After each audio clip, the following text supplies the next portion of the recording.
Nas ciências humanas, muita gente já tentou explicar a trajetória das sociedades por diversos recortes. Entre eles estão a política, a economia, a cultura, a religião, entre outros. Durante muito tempo, contudo, houve uma análise da história e da psicologia humanas pelo viés da geografia, especialmente do clima. Neste podcast, eu gostaria de perguntar: será que a homofobia de um país tem alguma correlação com sua posição geográfica? Se vocês querem saber mais sobre essa discussão, dá aquele like, ativa o sininho, se inscreve e vem comigo.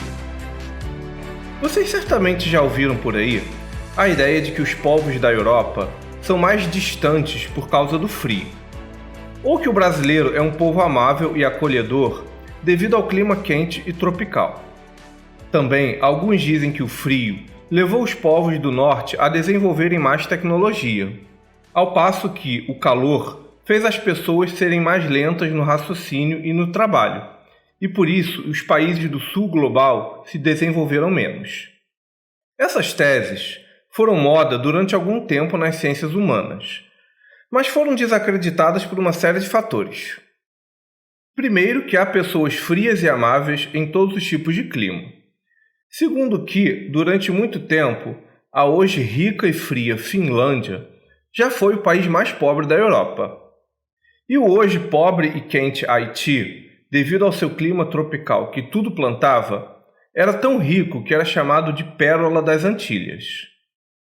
Também os árabes e egípcios que vivem em climas quentes já foram centro do desenvolvimento do mundo, ao passo que a fria Europa era um lugar de fome e miséria.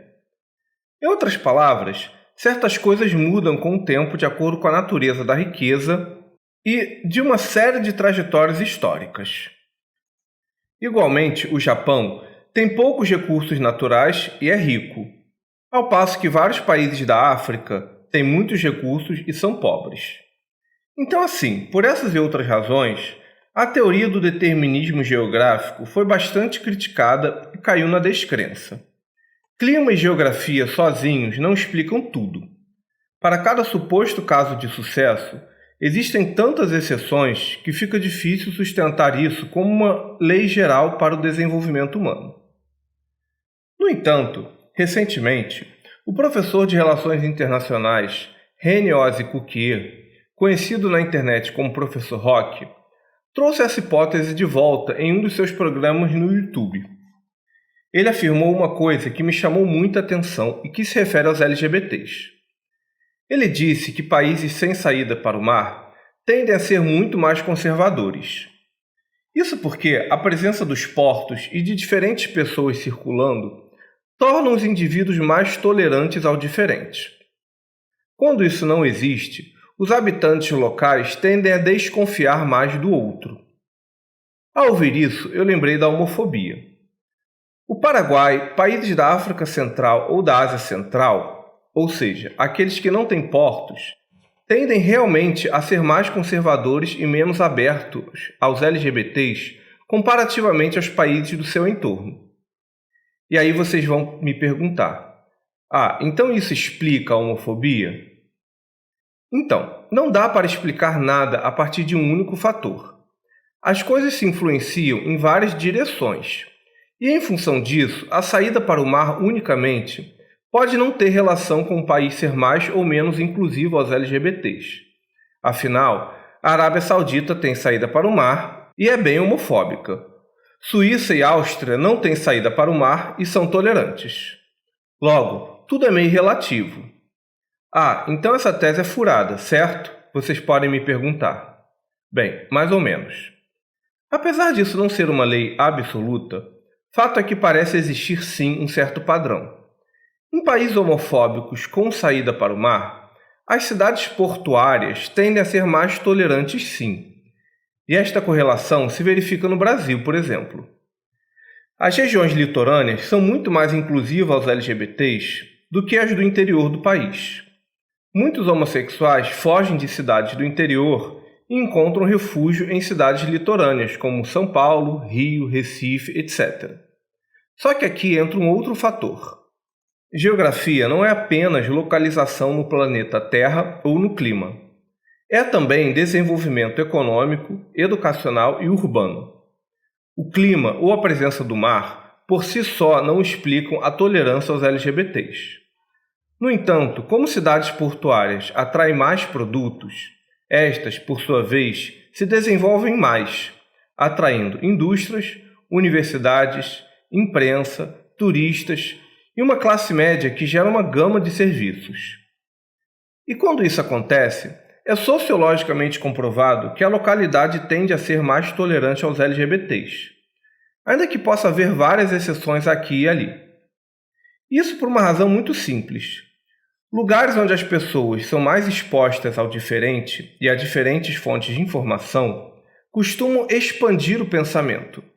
Ou seja, as cidades grandes tendem sim a ser um pouco mais tolerantes do que as cidades pequenas, devido à circularidade de pessoas e informações, além de outros elementos, é claro. Então, a chave de toda essa discussão está na informação e no acesso a ela. Quando trazemos para a discussão a oposição cidade grande versus cidade pequena, a gente tem que tomar alguns cuidados. Muita gente das cidades grandes tem preconceito de que pessoas de cidades pequenas, ou seja, aquelas vindas do interior, são mais burras e ignorantes.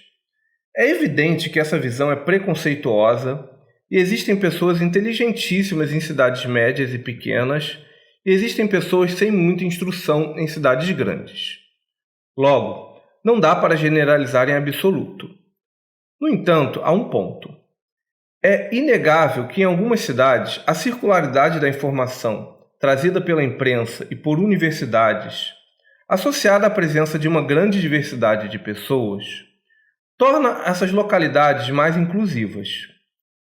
Nessas cidades, por mais que a pessoa seja ignorante no sentido de ignorar as coisas, ela necessariamente esbarra com as diferenças em seu cotidiano. E isso tende a gerar um outro tipo de tecido social. Qualquer LGBT sabe como a vida pode ser mais fácil em cidades grandes, litorâneas ou universitárias. Para vocês entenderem a profundidade da coisa, eu vou contar 2 histórias para vocês. Mas se vocês quiserem saber, antes deem aquele like, se inscrevam no canal e ativem o sininho. Não custa nada para vocês e ajuda a gente pra caramba. Certa vez, eu estava numa cidade no sul do Brasil. Era uma capital, mas ainda assim era uma cidade menor comparativamente a Rio ou São Paulo. E eu estava no hotel, sentado, observando a paisagem depois do café da manhã. E eis que o atendente me ofereceu um jornal e disse: "Esse é o melhor jornal da cidade." Eu abri e comecei a folheá-lo. O que eu encontrei me chocou. Era um monte de anúncios misturados a notícias de bairros, fofocas e crimes diversos. Eu me perguntei: ué, mas cadê os artigos de opiniões? Cadê jornalistas analisando as notícias? Onde estão as ideias divergentes para eu analisá-las? Simplesmente não havia.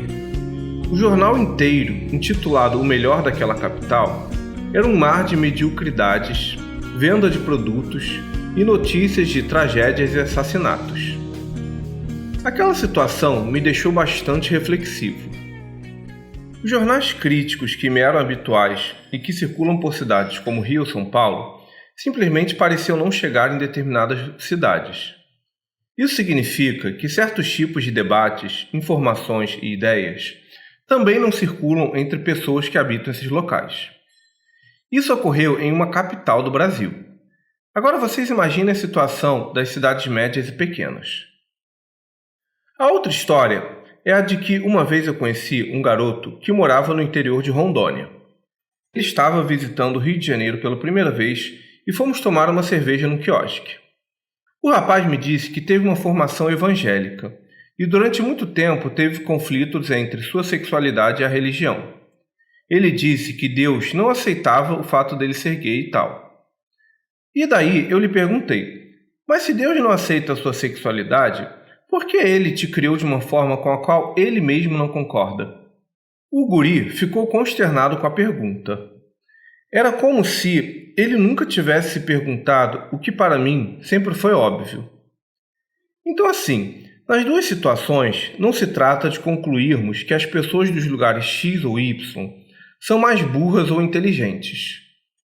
O papo não é sobre burrice ou inteligência. Há pessoas estúpidas e bem informadas, tanto em cidades pequenas quanto em cidades grandes. No entanto, não dá para negar que, em algumas localidades grandes, portuárias, turísticas, industriais ou universitárias, há mais circularidades de ideias e questionamentos. Só que tem um problema aí. Não sei se vocês já encontraram evangélicos que são proibidos de ver Rede Globo, ouvir música do mundo, frequentar à noite ou ler literatura que não seja evangélica. Tudo para eles é do demônio. Então, a questão aí é que os líderes religiosos prendem as pessoas em bolhas informacionais. Ao tolher seus fiéis de outras fontes de informação, eles são literalmente escravizados, pois não são submetidos ao questionamento e ao contraditório.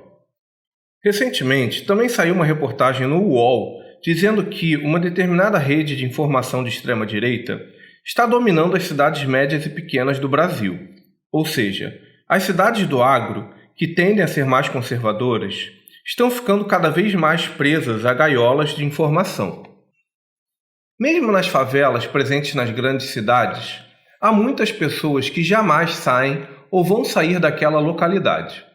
A vida pode ser bem provinciana, mesmo dentro de uma grande cidade. Quando isso não ocorre, é porque a pessoa individualmente foi correr atrás de informações diferentes e expandiu seus horizontes. Não à toa, há cada vez mais debates chegando em comunidades e gerando novas ideias e negócios. Durante muito tempo, eu fui um otimista da internet.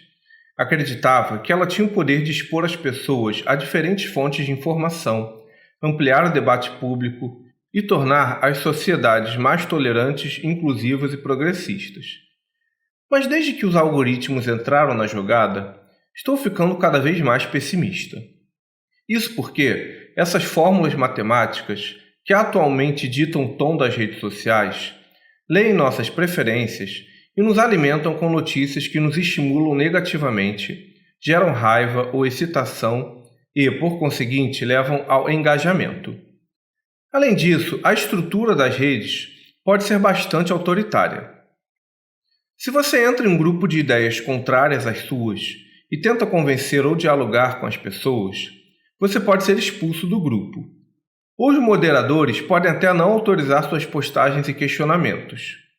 Fato é que a internet também tem uma geografia própria, e ela está nos isolando cada vez mais uns dos outros. O que antes era realizado pela topografia física, agora a topografia digital está piorando a situação. A coisa é tão sombria que nem as pessoas de cidades grandes estão mais sendo expostas às informações contrárias. Durante a pandemia, vimos vários médicos e gente com ensino superior compartilhando as mais abjetas teorias anti-vacina e outras teorias da conspiração. Ou seja, a internet e as redes sociais têm destruído até mesmo a vantagem que as cidades grandes sempre tiveram. As pessoas, cada vez mais, só falam para e com quem já concorda com elas. Olha, eu não faço a menor ideia de como vamos combater isso, mas o futuro me parece soturno. Muito se diz que as esquerdas e os progressistas precisam assumir os meios digitais. Mas embora isso seja verdade, eu tenho dúvidas sobre se isso é possível. A direita e os fanáticos trabalham com medos imaginários e verdades prontas que circulam muito facilmente em memes e vídeos de 1 minuto. As esquerdas, por sua vez, trabalham com um pensamento crítico que exige uma certa complexificação do pensamento. São naturezas informacionais bastante diferentes.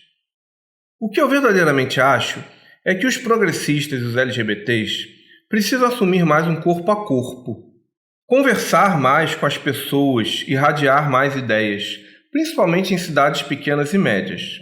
Só que nessas localidades, as pessoas têm até medo de falar o que pensam.